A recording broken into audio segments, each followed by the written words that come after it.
A Ana pediu a palavra, depois a gente pode falar um pouquinho o que eu considero essa atitude do Alexandre de Moraes. Mais uma vez, o ministro do STF vai ao Legislativo para tentar interferir no processo absolutamente legislativo, né? Depois a gente pode falar um pouquinho sobre isso, mas a Ana pediu a palavra. Ana. Eu estava fuçando na internet hoje mais cedo e encontrei uma notícia aqui, eu não sei se vocês viram, do site da extrema esquerda, né? Não é nem esquerda, da extrema esquerda do Brasil 247, reclamando do PL 2630, por incrível que pareça. Eles escrevem: o projeto 2630 altera profundamente as condições de funcionamento do ambiente democrático no país. Ao pretender regrar as plataformas, ele faz muito mais do que isso.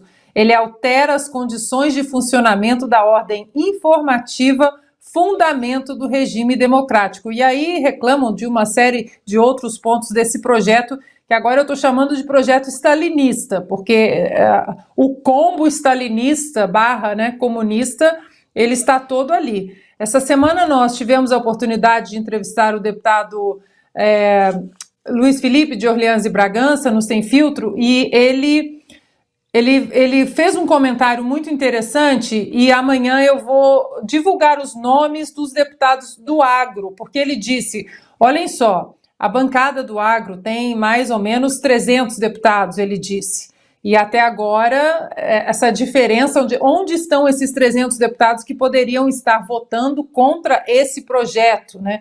Lembrando que esse programa, assim como o Sem Filtro, todos nós sempre apoiamos o agro no Brasil, o agro que foi chamado de fascista pelo então candidato Lula numa sabatina. O agro é fascista, vocês lembram disso?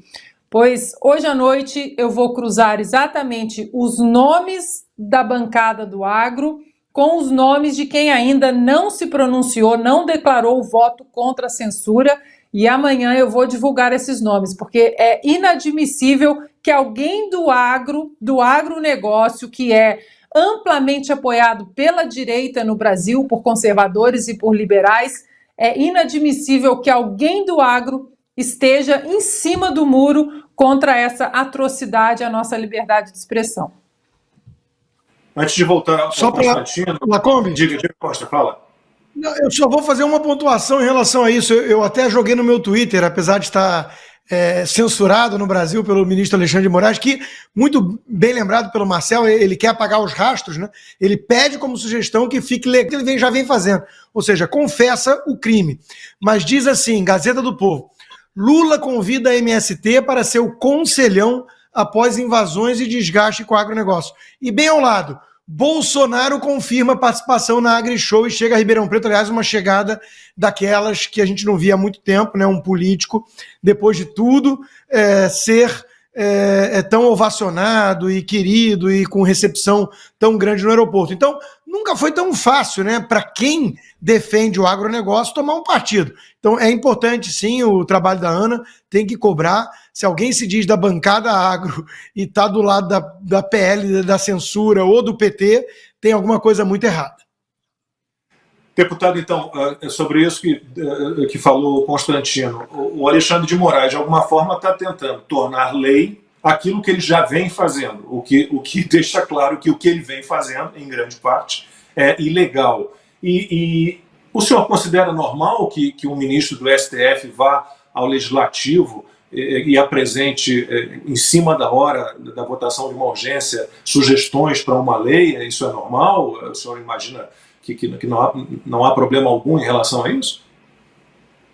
É uma aberração, é uma afronta ao parlamento. Ele que diz tanto defender a democracia faz, na verdade, um ataque ao principal poder de uma democracia, que é o poder legislativo, pois ele é composto democraticamente por pessoas que representam os cidadãos brasileiros de todos os espectros políticos, de todas as ideologias, e que estão ali com o poder que o voto popular lhes deu para tomarem as decisões nas comissões e no plenário sem a interferência de outros poderes, que devem ser independentes do poder legislativo. Harmônico, sim, mas a harmonia entre os poderes não significa um juiz cuja função é julgar, né, e também com o afastamento do poder legislativo e do poder executivo, apresentar propostas de lei. Essa não é a função de um magistrado, não é a função do Poder Judiciário. Mas, infelizmente, isso já não tem sido notícia no Brasil, porque as ilegalidades são tão grandes, o agigantamento do Supremo Tribunal Federal é tão patente que, lamentavelmente, praticamente nenhum abuso do Supremo Tribunal Federal e dos seus ministros é notícia mais no Brasil. Então, isso é fonte de preocupação permanente, e o constrangimento a que o ministro Alexandre de Moraes buscou submeter o legislativo brasileiro, e vale essa observação tanto para a Câmara como para o Senado, porque ele esteve nas duas casas na última semana.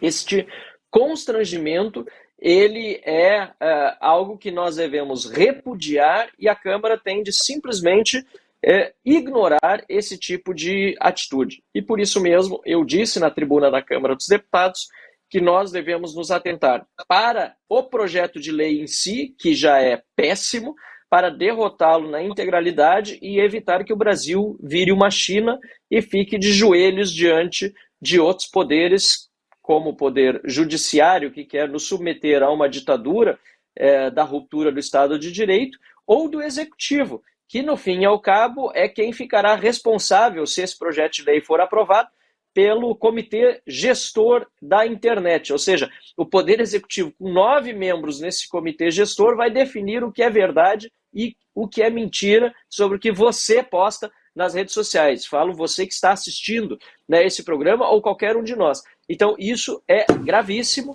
e nós precisamos agir contra isso a tempo de não aprovar esse projeto na terça. Eu tenho dito, ou o povo brasileiro se manifesta agora, ou não vai poder se manifestar nunca mais.